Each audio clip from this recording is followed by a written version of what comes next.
Dobar dan želim svima i drago mi je da se vidimo na još jednoj epizodi na mom YouTube kanalu Nešto se sprema. Dobrodošli! Dragi moji, u jednoj od prethodnih epizoda pokazivala sam vama kako ja odrekla sam se od kupovnih kockica za goveđi bujon i dobila sam mnogo komentara, pogotovo od ljudi koji mene lično poznaju, da je to jako lijepo. I odlučila sam za danas da vam pokažem kako sami da napravimo riblji bujon. To je još jedna prilika da podijelim sa vama recepte koje sam naučila na Kulinarskoj akademiji. I zato bujon ćemo danas primiti kao profesionalni šefovi. Eto, riblji bujon. I hvala vama svima za komentara. Prvo što ne mogu bez zagonetki, a drugo objašnjavam sve detalje. Zato današnju epizodu pogledajte jako pažljivo. Baš na detalje ću obratim pažnju. I prva zagonetka. A zašto sam raspoložila sve to na različite daske? Bravo! Odmah ste pogodili, zato što je ovo korak po korak za pripremu ribljeg bujona. I počnemo sa povrćem, koje na profesionalnom jeziku se zove mirepoix. Povrće seckamo, kako vi to nazovete, dosta sitno, dosta krupno. Evo, na ovakve kockice. Isto tako na kockice sjeckamo šargarepu. Sjeckat ćemo i praži luk.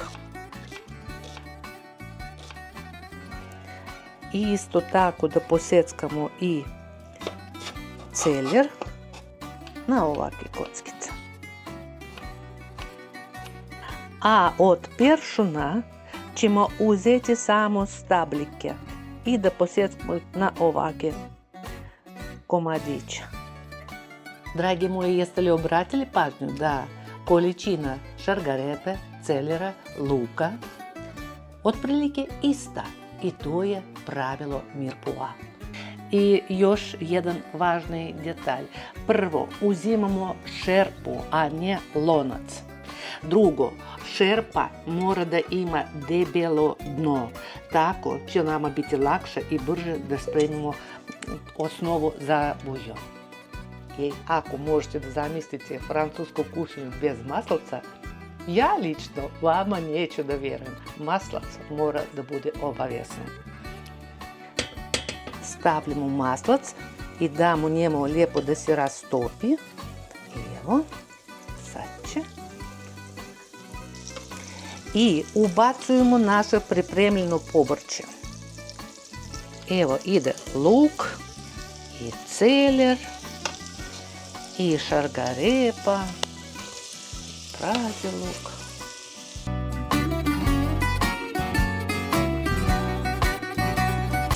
Ali pržit ćemo samo 4 minuta, ne više, i povrće nikako da promijeni boju, ništa ne treba da izgori, samo oni kao da se oznoje, samo oni da omekšaju. I tako, 4 minuta, čak možemo malo da smanjimo vatru. Dok se pripremljeno povrće znoji se, omekšava u šerpi, obratite pažnju šta ja uzimam od ribe. Prvo, nema glave. Profesionalne udžbenice nikako to ne dozvoljavaju. Drugo, nema škrge, normalno. I nema suvišnje kože. Samo ono kičma što ovo. Riblje koske i ono što koristimo za riblji bujon obavezno lijepo da properemo u protočnoj vodi. Sad ću ja to da posjetkam na komadiće da mi stane u šerpu i nastavimo dalje.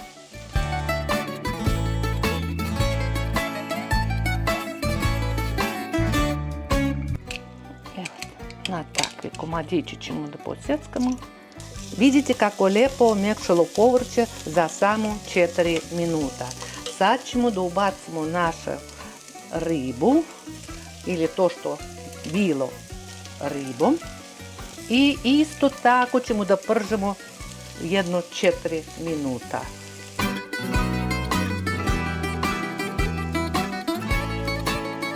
Evo i komadić riblje kičme mi smo propržili 4 minuta i opet ja se vraćam na principu francuske kuhinje. Ne možemo mi bez vina da kuvamo.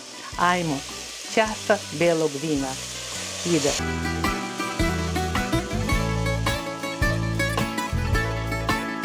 Sad već počeli smo da obogaćujemo ukus našeg buljona. Prvo belo vino, drugo majčina dušica, što je sastavni dio buketa garni, par listića lovora i obavezno beli biber, zato što on ne daje ljutinu, a daje samo aromu. I sve ostalo mi zalivamo sa vodom, tako da nam voda pokrije ribu. I sad ćemo da stišamo vatru, stišali smo malo i sad to polako, tinja, jedno 20 do 30 minuta. I obratite vašu pažnju, to je jako važno, ni grama soli, nikad u buljon.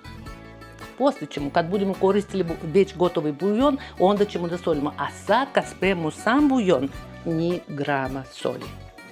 Baš ovako polako mora da vri naš riblji buljon, da bismo sačuvali bistroću i ukus i aromu buljona.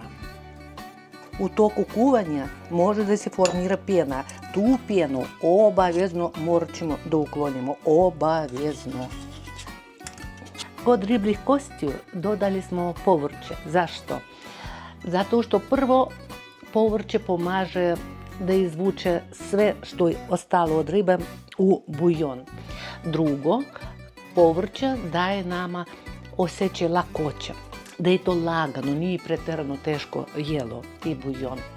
Ali sad ćemo dodati 3 tanke kriške limuna da bi smo još dobili dopunski osjećaj svježine i još da provri 5-7 minuta. Znači pri kraju stavljamo 3 kriške limuna. Kriške ćemo da sečemo ovako tanke, bukvalno par milimetara. Na ovu količinu ribljih kostiju i povrća sasvim dovoljno će biti 3 kriške. Evo tako. I još vidite kako polako tinja buljon. Sad ćemo dodati osjećaj svježine da nam bude ljepše. Još 5-7 minuta. Vidite, ovo je idealno vrenje buljona. Ne treba jače ni slučajno. Može malčice slabije, ali ovo je idealno vrenje. Ali već je vrijeme izašlo. Sad ću da gasim i opet stavljam tajmer na 20 minuta, zato što buljon mora da se smiri, da se odmore. A kako ćemo da cedimo? Sve ću da pokažem. Gledajte epizodu do kraja. I sad je još jedan interesantni detalj, kako francuski klasik nama kaže da mi cedimo buljon. Ja neću da vrtim šepu, ja hoću da sačuvam bistroću buljona i ja ću to da cedim ovako, kroz kutlaču. Ovako ja ću da napunim kutlaču i ovako ja ću da cedim kroz cedaljku.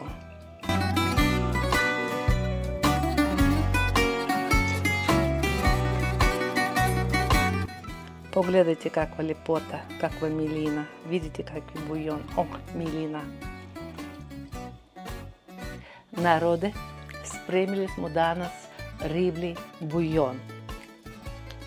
Malo toga da je ukusno, ali ga smo spremili kao profesionalni šefovi po udžbenicima kulinarskih akademija. Sa svim detaljima, šta god ja znam, sve sam podijelila sa vama. Vi uživajte. Šta da radimo sa tim buljonom? Već sad može da se iskoristi za riblju čorbu, bilo koju po vašem izboru. Sa uslovom, ovdje ja sam koristila morsku ribu, odnosno možete to da koristite za jela koje ste smislili sa morskom ribom ili plodovima mora. Za rečnu ribu to nikako neće ići. Druga stvar, ovu količinu bujona mi ćemo da ukuvamo da se ona smanji do pola. I onda će to biti riblje kockice. Bujonske riblje kockice. I stavite to u zamrzivač. Spremite kod sebe, pridružite se meni, pratite moj kanal da mi budemo kao profesionalni šefovi i kod kuće da imamo kuhinju restoranskog nivoa. I bit će nama sreće.